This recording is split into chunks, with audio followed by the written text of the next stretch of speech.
Pemerkasaan wanita, pelaburan strategik untuk pembangunan inklusif itu antara fokus langsung dari Sarawak. Laporannya terus sahaja bersama-sama Fazril Hisham Effendi di Kuching. Silakan.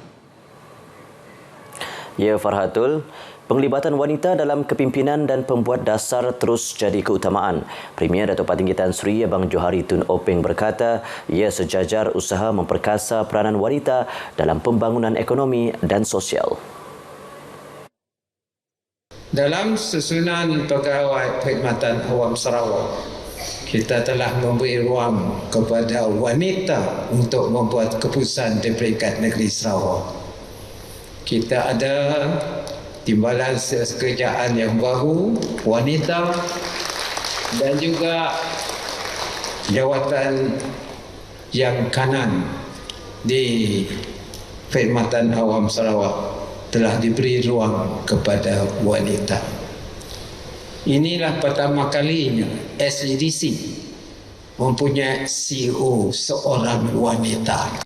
Penyertaan wanita dan sektor ekonomi baharu juga amat digalakkan seperti tenaga hijau, aero angkasa, teknologi tinggi dan ekonomi digital. Justru pemerkasaan wanita Sarawak bukan sekadar agenda sosial, sebaliknya pelaburan strategik memastikan pembangunan yang inklusif, mampan dan berdaya saing. Beliau berucap pada sambutan Hari Wanita Antarabangsa Zon Borneo di Kuching.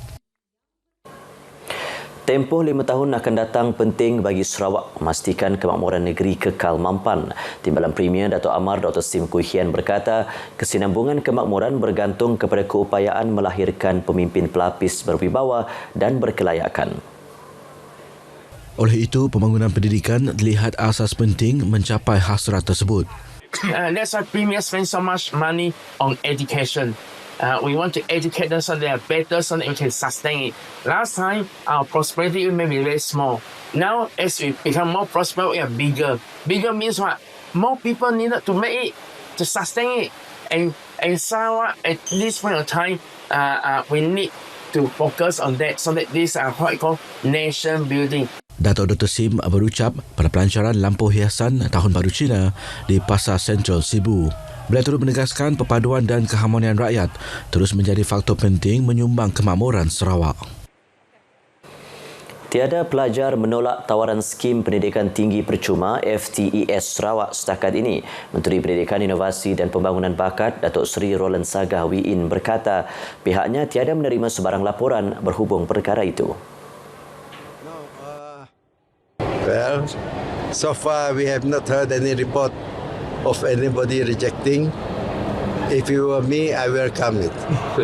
Kalau ada scholarship, we don't give because we don't want that to overlap. Katanya College University ICATS, institusi pengajian tinggi pertama yang memulakan FTES tahun ini. Ia melibatkan 28 pelajar bagi program kejuruteraan aero angkasa bagi pengambilan Januari 2026. FTES turut ditawarkan kepada pelajar yang kini berada di tahun kedua dan ketiga mengikut tempoh pengajian bagi ijazah 4 tahun.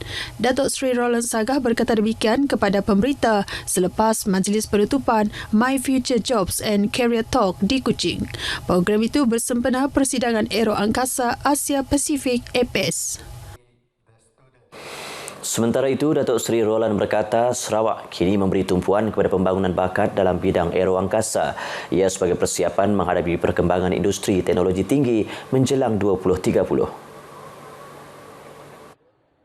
Now is 2026. 4 more years. Well, some of our institutions are already starting now, actually. By February, we will have MRO graduates. This on maintenance for aircraft, for aviation. Menurut beliau, pendidikan akademik semata-mata tidak mencukupi untuk melahirkan tenaga kerja berkemahiran tinggi. Graduan perlu dilatih bukan sahaja sebagai penyelidik atau jurutera, tetapi melalui latihan praktikal bagi meningkatkan kemahiran yang diperlukan oleh industri. Sarawak optimis capai sasaran 5 juta ketibaan pelancong tahun ini. Timbalan Menteri Pelancongan, Industri Kreatif dan Seni Persembahan berkata keyakinan itu berdasarkan prestasi memberangsangkan sektor pelancongan negeri tahun lepas. And Sarawak last year, though our target, we did not achieve our target of 5 million, but we very close. We touched 4,931,166.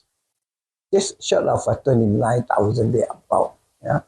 But last year was the highest all these years, never before. Beliau berkata demikian kepada RTM di Miri. Sektor pelancongan antara 6 tonggak utama pembangunan ekonomi Sarawak di bawah strategi pembangunan pasca COVID-19 2030. Ia memberi kesan langsung kepada ekonomi tempatan melibatkan industri perhotelan, makanan dan minuman, pengangkutan serta kraftangan.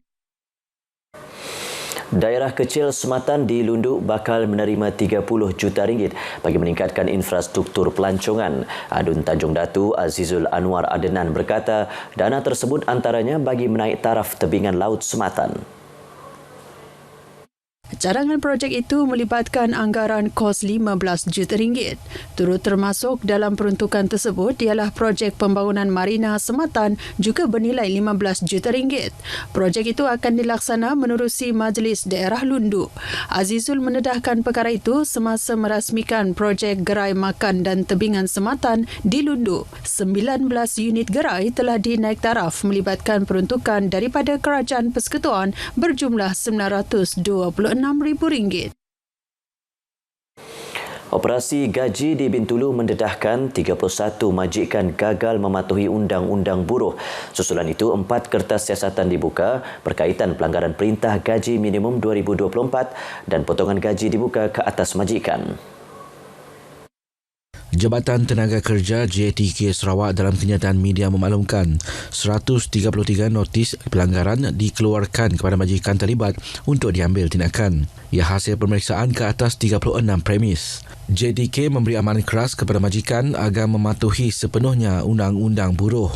Kegagalan berbuat demikian boleh mengakibatkan tindakan mahkamah serta penalti berat. Di bawah Akta Majlis Perundingan Gaji Negara, majikan yang disabitkan kesalahan boleh dikenakan denda sehingga RM10,000 bagi setiap pekerja. Selain itu, mahkamah juga boleh mengarahkan majikan membayar perbezaan gaji minimum dengan gaji pokok yang telah dibayar serta bayaran lain. Berita itu tadi mengakhiri perkongsian dari Sarawak. Perkembangan selanjutnya kembali kepada Farhatul. Salam Malaysia Madani. Fazril, terima kasih.